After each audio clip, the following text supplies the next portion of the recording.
እግዚአብሔር ሃላዊናዩ ጓሳይናዩ ሃበረኻ ኣብ ስደት ኣብ መጻምድኻ ደስ እናበለካ ኣሕንቅቕ ሓዳርካ ምእንታን ክጽብቕ።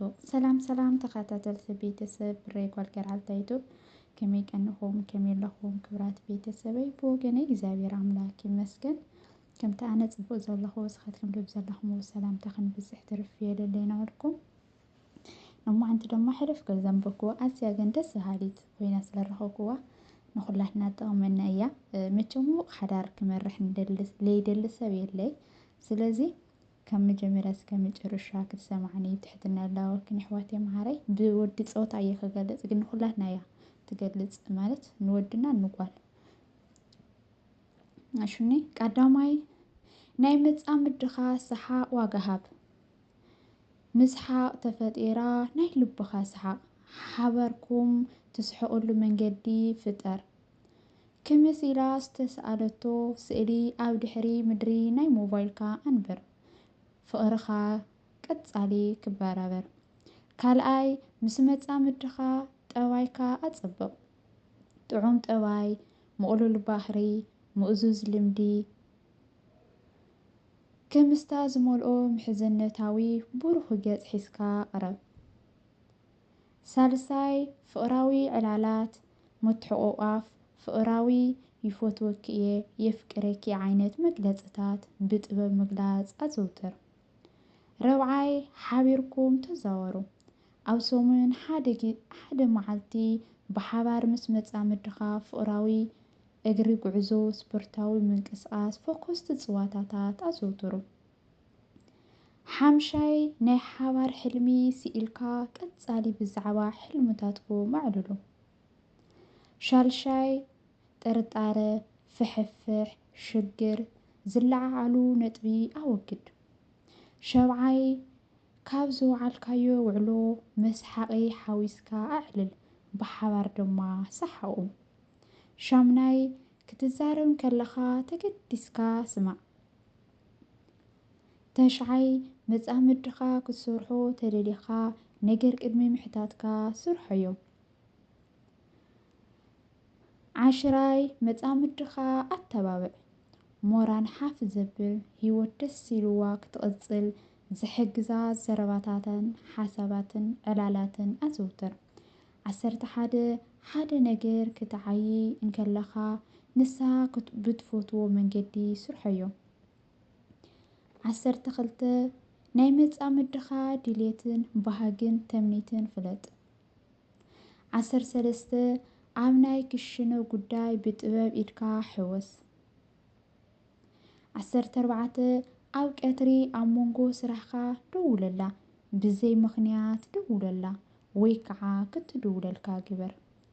14 ንመጻምድኻ ብፍቕሪ ብርህራሄ ብኣኽብሮት ሓዛ። ርህራሄን ክብርን ሓልዮትን ተግባር እዮም ቀዳምነት ኣብ ቤትካ ዘውትሮ። 15 ብዓቕምኻ ተርኢትካ ኣጸብቕ ብተርኢትካ ደስ ክትብላ ፈትን። 16 በዓላት ክህልው ከለዉ ደስ ኢልካ ብጽቡቑ ኣውዕልዎ።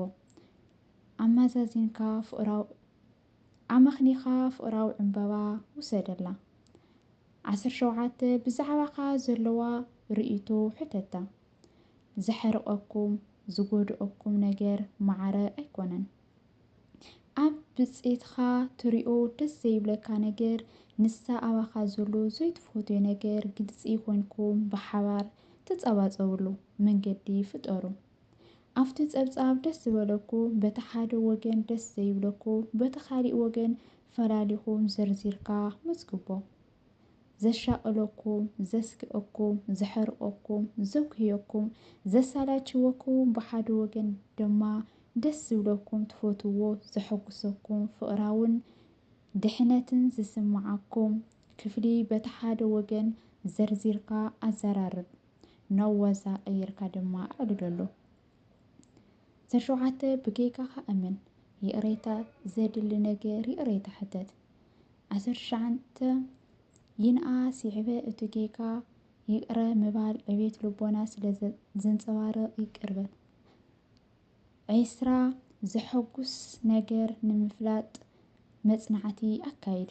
እንታይ የሐጉሰኪ ኢልካ ደሞ ሕተታ 21 ኣወንታዊ ይኹን።